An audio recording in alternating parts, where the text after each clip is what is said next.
Guys welcome to my new video. अनि मैले धेरै बसी भिडियोहरू बनाउन नपाएको अनि ट्याक्कै कन्टेन्ट पाइहाल्यो। अनि मेरो सिस भाइले चाहिँ यो माथि क्याप लाग्छ नि यसले चाहिँ कुनियालो बनाएर अनि माछाहरू चाहिँ यात्रो यात्रो छोपेर रहेछ। समझ रहे हो आप समझ रहे हो। यसले माछा देखाइदियो ल गो गो गो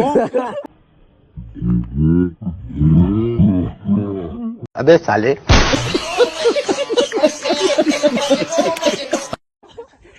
माछा देखेन माछा देखेन के घोघो माछा देख्यो। ए माछा आजको काम यस्तो बवाल गरे यस्तो है माछा कति ठुल्ठुलो छोपेको चाहिँ प्लास्टिकमा ल्यायो कि अनि यसले र यसले यो तिनवटा मिलेर यो तिनवटा मिलेर चाहिँ यत्रो यत्रो माछा छोपेको त्यहाँ देख्नु भयो होला। अनि माछा पाल्ने अरे अब यिनीहरूले चाहिँ ए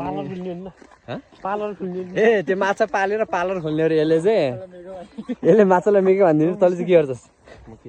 यसले चाहिँ के नि गर्दैन किनकि एकदम सोचो छ कप कपरे ला सोचो भन्दै जस ताउलुङको बाटोहरू पनि बन्दैछ अनि हामी हिँड्ने बाटोहरू राम्रो हुँदैछ तर खै पुल बन्दैन त्यही त हो नि। अब हिँड्दै आउँदै जाँदै होइन यस्तो छ है बाटो नि कति बवाल छ है। समुद्रमा हिँडे जस्तो फिल भइरहेको कि समुद्रमा हिँडे जस्तो फिल हुँदैन है। ए सरी नि त समुद्रको किनारमा हिँडे जस्तो फिल भइरहेको कि माटो हेर नि यस्तो बवाल छ यार हो क्या कान्छ। यो माइली फेरि यस्तै जहिले काम छैन कि चस्मी छ जहिले यस्तै हो। यसले फेरि त्यो घप घपै हेर्दैछ।